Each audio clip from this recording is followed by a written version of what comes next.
why choose to be here? I mean, I always talk about the freedom of choice. We can choose to do what we want to do. Why do this? Because two of my aunts and my mother are breast cancer survivors. One of my aunts, another aunt, is not.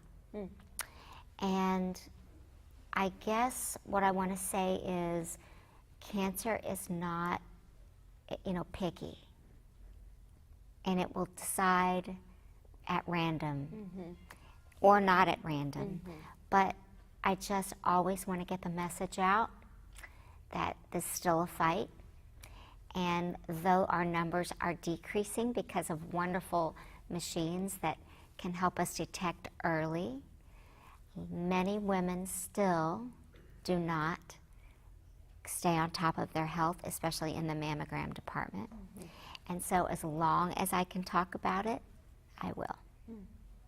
And we're, obviously we're talking about celebrating women here today. You have a new album out. You've worked with some amazing people. I saw the list. It's like Ariana Grande, Jennifer Hudson, one of my favorites, Dolly Parton, right? Too. I mean, that is huge. So what in this kind of day and age of women empowerment and like, let's work together, let's support each other, let's lift each other up, are we doing that enough? Or are you feeling that? Like, you're coming to us from Hollywood, baby, so, I know. So, and from New York, and you're in those realms. Like, what is going on at that level, would you say? And is it enough? Well, women are having a renaissance, as we know. I think what I am seeing with this album, I bring up the album because it is called For the Girls. It is celebrating women who've come before me that I grew up listening to, from Dolly to Eva Cassidy to Dinah Washington to Judy to Doris Day to Edie Gourmet to Peggy Lee. It's all over the map, Carole King. But really, what I have noticed doing all the press for the record is that women are coming up to me and they're saying, thank you, not only for the music, but for the concept, for the girls. This is, obviously for the men that love us too, but because it's just good music. But I wanted to celebrate women, and I want us to continue down this positive path that we are on. So many times we are maligning with each other instead of being together. And I think what I'm feeling from other women is, oh no, we're together. Instead of having to be scrappy and be on your own, I feel like we're banding together, and I feel it's in the universe. And I would like to continue to move forward in that with the music, with women, and with our sisterhood. I also feel like that in my past, women sometimes, we've been set up to compete with each other. And there's nothing wrong with healthy competition, but until it becomes in a negative way. So what I'm seeing is more encouragement with each other, and just all around, like, we got you, we got each other's backs. And that is what I'm liking to see. That's what I like to see too. Is there someone who you want to work with, who you haven't worked with yet? If you were to put that out there, like, is there someone who comes to mind? So many. There's so many. The problem is, there's so many. It's like, how do you pick? Certainly as an actor, I think about actresses that I admire, and Sally Field is one that I've always just admired, and I like her choices. Musically, I think it would be fun to, I've gotten to collaborate on with some of my buddies on this record, but there's still many more people that I want to collab with. There is Sandy Patty is a Christian singer that I grew up listening to that I would love to make an album with, possibly. Certainly someone like Harry Connick. The thing is that the rules of music are widening. I used to have to stay in my lane of classical and jazz and music theater. But with this record, I was like, forget it. Why can't, if it's good music, people will buy it. And it's these songs, The Way We Were, Barbra Streisand, these songs that harken back to a time that I grew up, that my mom wore tapestry, Carole King tapestry out. So in a way, when I pay homage to Carole King, I'm paying homage to my mom too. you know? I love that.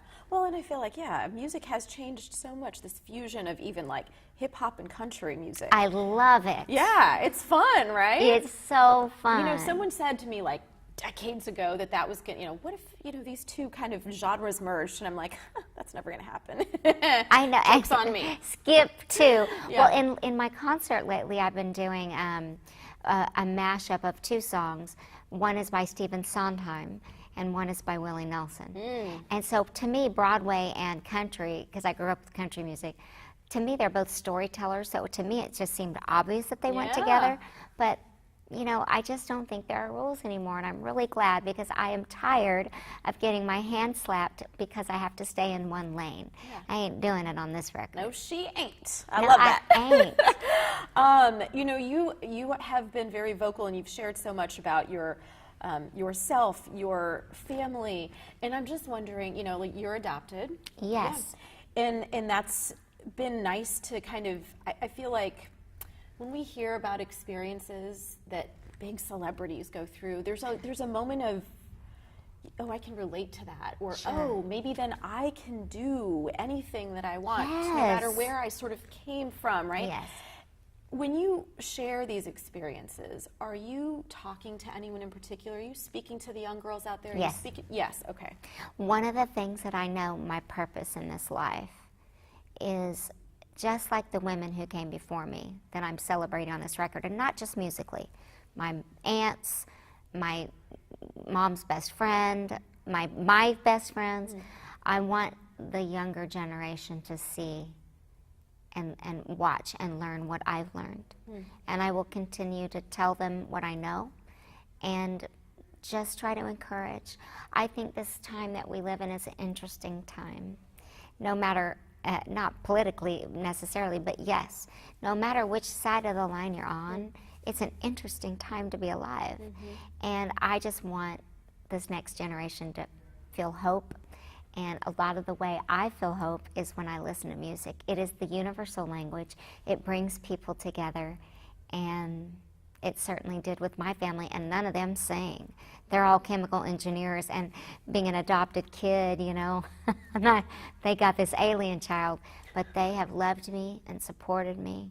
So I believe that the universe, whatever you want to call it, for me it's God, puts people in the right homes where they're supposed to be. And if some other child feels out of place or something like that, and if they can hear me talk about my life and learn something, or even gather more confidence or self-esteem, then I'm for that. You know, you always hear, when it comes to like cancers, and particularly breast cancer, if it runs in your family, then you need to get screened earlier. If it runs in your family, it's for that. Was that different for you, since you were, you know, you're an adopted child, right? That's a great question. Yeah, and I'm sorry I'm sorry, I'm veering from the list now, but That's okay. But I just thought about it, and I thought, well, how did that work out for you? One thing I've learned about cancer in general, especially breast, is that you can not have it in your family at all and get it. So the truth is, I was like, well, I don't really know my family history, so I'll just go along normal and not worry about it. But the truth is, a friend of mine who is 42 years old, just had a mastectomy, not one trace of breast cancer in her family. So to me, all it says is check up, check up, check up. Like I said, cancer ain't picky. You know? So just take care of yourself.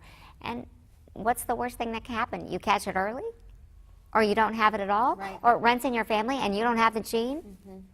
At least you know. At least you know. Knowledge is power. That's amen. Okay, I gotta ask, because of the Oklahoma connection. This is a big weekend here. Don't get mad at me. Rivalry. I know, it's only the biggest weekend of football.